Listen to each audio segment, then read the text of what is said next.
Hello नमस्कार विद्यार्थी मित्रों, हूँ शैलेष दलसाणियाનું હાર્દિક સ્વાગત કરું છું। હવે આપણે યુનિટ 3 એનો રીડ 1 આપણે કમ્પ્લીટ કર્યો તો મેનેજ યોર સ્ટ્રેસ, બરાબર। મેનેજ યોર સ્ટ્રેસ આજે આપણે એના પ્રશ્નો, પેરેગ્રાફ પ્રતિ પ્રશ્નો છે સમજવાના છીએ, એટલે ખાસ ધ્યાન રાખજો, બરાબર। ક્વેશ્ચન આન્સર જ છે આમાં બધા। ચલો, પહેલો પ્રશ્ન છે, what happen when life becomes too hectic? કે જ્યારે લાઈફ છે એ ખૂબ જ વ્યસ્ત હોય ત્યારે શું થાય છે? When life becomes too hectic we can end up feeling mentally tired in notes.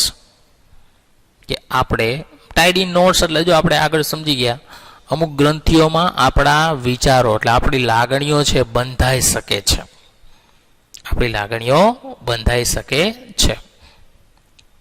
બીજો પ્રશ્ન છે, which thing shows us the way out of current problem? કઈ વસ્તુ એવું દર્શાવે છે કે હાલની સમસ્યામાંથી બહાર નીકળવાનું? તો કે optimism shows us the way out of our current problem. ઓપ્ટિમિઝમનો મિનિંગ શું થાય? હકારાત્મકતા। કે હકારાત્મકતા એવું બતાવે છે કે આપણે હાલની પરિસ્થિતિમાંથી બહાર નીકળીએ। when does pessimism sets in? પેસિમિઝમનો મિનિંગ થાય નકારાત્મકતા। નકારાત્મકતા ક્યારે સ્થપાય છે? તો કે when life becomes too hectic, જીવન છે ખૂબ જ વ્યસ્ત હોય, we feel mentally tired and everything seems clumsy. આપણે વી ફીલ મેન્ટલી ટાયર્ડ, આપણે માનસિક રીતે થાકી ગયેલા હોય છે, એન્ડ એવરીથિંગ સીમ્સ ક્લમશી। ક્લમસિંગનો મિનિંગ થાય કે વિચિત્ર, અને દરેક વસ્તુ વિચિત્ર લાગે। ઇન સચ અ કન્ડિશન, આવી પરિસ્થિતિમાં પેસિમિઝમ સેટ્સ ઇન, નકારાત્મકતા સ્થપાય છે, and we can not see way out of our current problem, અને આપણે હાલની સમસ્યામાંથી બહાર નીકળી શકતા નથી। Give 2 ways to anticipating success. કે એન્ટિસિપેટિંગ સક્સેસના 2 રસ્તા બતાવો, આપો। We can anticipating success in the following ways. તો કે relax in chair with the closed eyes, આંખો બંધ કરીને ખુરશી પર આરામ કરો, and feel like having achieved something, અને તમે કંઈક મેળવી દીધું છે તેવું અનુભવો। While relaxing thus, we should hang on positive feeling. કે આવો આરામ કરવા સમયે we should hang on positive feeling, આપણે હકારાત્મકતાની લાગણીને વળગી રહેવું જોઈએ। When do we get tired? જ્યારે આપણે થાકી જઈએ, એન્ડ ટાયર્ડ ઇન નોટ્સ, અને અમુક ગ્રંથિઓમાં બંધાઈ જઈએ। ક્યારે બંધાઈએ છીએ? તો કે we get tired and tired, આપણે થાકી જઈએ છીએ અથવા તો અમુક ગ્રંથિઓમાં બંધાઈ જઈએ છીએ when life becomes too hectic, કે જ્યારે જીવન ખૂબ જ વ્યસ્ત હોય અથવા તો ખૂબ જ મુશ્કેલીમાં હોય। What happen when pessimism sets in? નકારાત્મક સ્થપાય ત્યારે શું થાય છે? તો કે nothing seems easy or possible, કે કઈ વસ્તુ છે સરળ અથવા શક્ય લાગતી નથી। વેન પેસિમિઝમ સેટ્સ ઇન, જ્યારે છે નકારાત્મકતા સ્થપાય છે। એના પછી બીજો પ્રશ્ન છે, માર્ચ 2019 અને જુલાઈ 2018માં પૂછાઈ ગયેલો છે, બરાબર।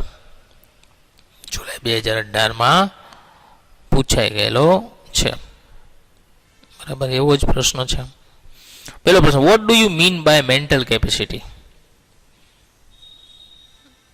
મેન્ટલ કેપેસિટીનો અર્થ શું થાય? મેન્ટલ કેપેસિટીનો અર્થ શું થાય છે?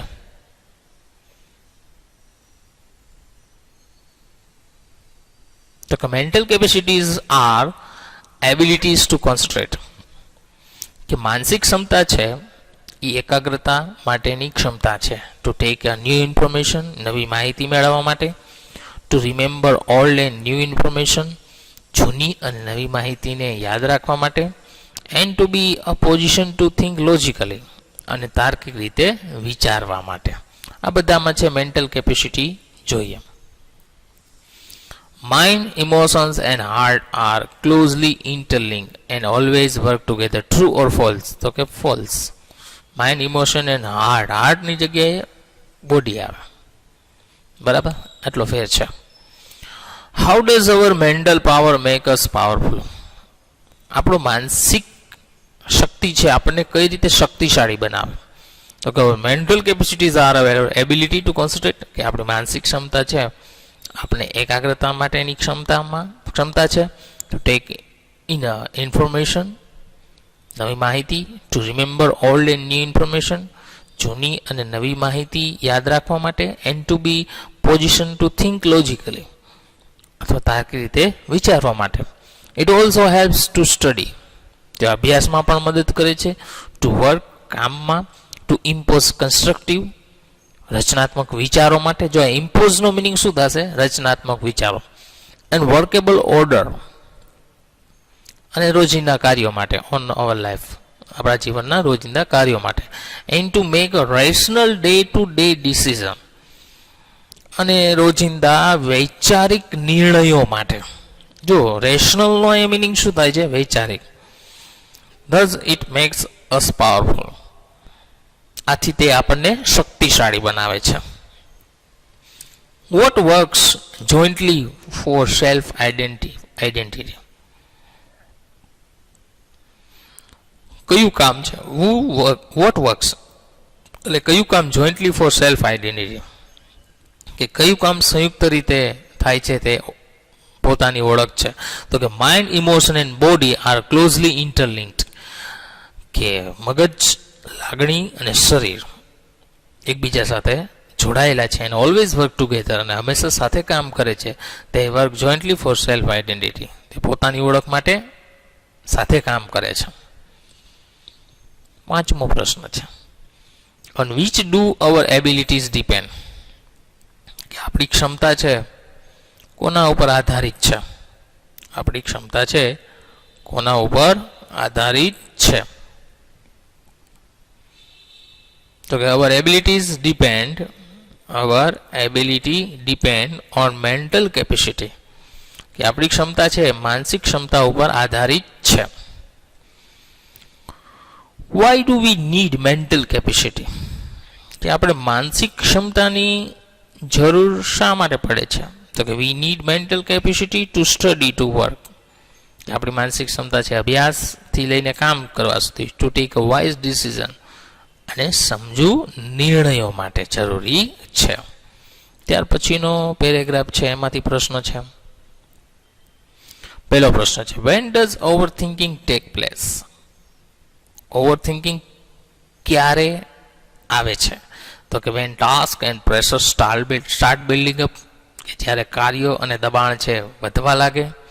The mind starts overthinking, મગજ છે એ ઓવર થિંકિંગ કરવા લાગે છે. બીજો પ્રશ્ન છે, what is not easy according to the writer, કે લેખકના મત પ્રમાણે શું સરળ નથી? તો according to the writer, to stop over thinking all of sudden, કે અચાનક છે ઓવર થિંકિંગને બંધ કરી દેવું. Like a flicking a switch to turn off electrical apparatus is not easy, કે કોઈ ઇલેક્ટ્રિકના સાધનની જેમ અચાનક તેને ચાલુ બંધ કરવું એ સહેલું નથી.